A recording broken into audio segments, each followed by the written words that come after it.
अस्सलाम वालेकुम friends, welcome back to my channel News Busters. मुझे तुम्हारी हालत पर रहम आता है। क्यों? मतलब चलो ठीक है, पूछ के ना सही, कम से कम बता के तो जाती। अब देखो तुम्हें कुछ पता ही नहीं है तुम्हारी बीवी कहाँ है, दर-बदर फिर रहे। असरा ने आलू के पराठे बनाए। अगर एक दिन डाइट खराब करनी ही है तो कोई लजीज खाना खा के। ये क्या बात हुई भाई, कभी कभी दिल को भी छूट दे देनी चाहिए। फ्रेंड्स, आज की किस्म में हम देखेंगे कि जैसे जैसे वक्त बढ़ता जा रहा है, सुल्तान की खुदसरी और बदतमीजी असरा के साथ बढ़ती ही जा रही है और असरा ये सब कुछ चुप करके बर्दाश्त कर रही है कि शायद सुल्तान को किसी दिन तो उससे मोहब्बत हो ही जाएगी। हालांकि शादी को कई दिन गुजर जाने के बावजूद भी सुल्तान अपनी नाराजगी खत्म करने का नाम नहीं ले रहा है।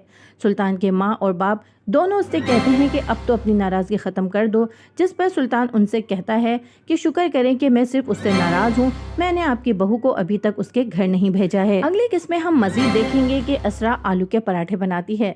सुल्तान की माँ सुल्तान से कहती है कि आज असरा ने आलू के पराठे बनाए हैं, तुम्हें भी तो आलू के पराठे बहुत पसंद हैं। लेकिन असरा जानती है कि सुल्तान असरा के हाथ के बने आलू के पराठे कभी नहीं खाएंगे, इसलिए उसके मना करने से पहले खुद ही कह देती है कि ये इतनी कैलोरीज वाले पराठे कभी भी नहीं खाएंगे। जिस पर सुल्तान की माँ कहती है कि कभी न कभी तो दिल को छूट दे ही देनी चाहिए।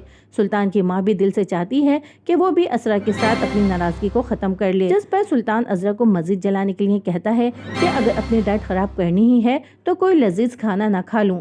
लेकिन आज असरा सुल्तान की बात को नजरअंदाज करके मुस्कुराती रहती है। मिशेल, जिसने हमेशा सुल्तान को असरा को झड़कते हुए ही देखा है, वो भी असरा और सुल्तान के ताल्लुकात के बारे में थोड़ा बहुत समझने लग गई है। मिशेल असरा को घर से बाहर लेकर जाती है और उससे सुल्तान के मुतालिक पूछती है। बेचारी असरा, जो कि हालांकि जान के बाद अकेली हो गई है, मिशेल को अपने दिल की तमाम बातें बता देती है। जिस पर मिशेल असरा से कहती है कि तुम सुल्तान के बारे में सब कुछ अपने घर वालों को क्यों नहीं बताती हो। जिस पर असरा कहती है कि एक बार बताया था, लेकिन उसके बाद मेरी अम्मा ने सुल्तान के ऑफिस जाकर उसकी मन्नतें की थी कि असरा को वापस ले जाओ। और मैं नहीं चाहती कि मेरी खुशियों के लिए मेरी अम्मा को बार बार किसी के सामने हाथ फैलाना पड़े। जिस पर मशल उसे कहती है कि तुम उसकी बातों को दिल पर मत लिया करो, बल्कि उसकी बातों को इग्नोर किया करो। अभी असरा और मशल रेस्टोरेंट में बैठे बातें ही कर रहे होते हैं कि इतने में सुल्तान का फोन आ जाता है।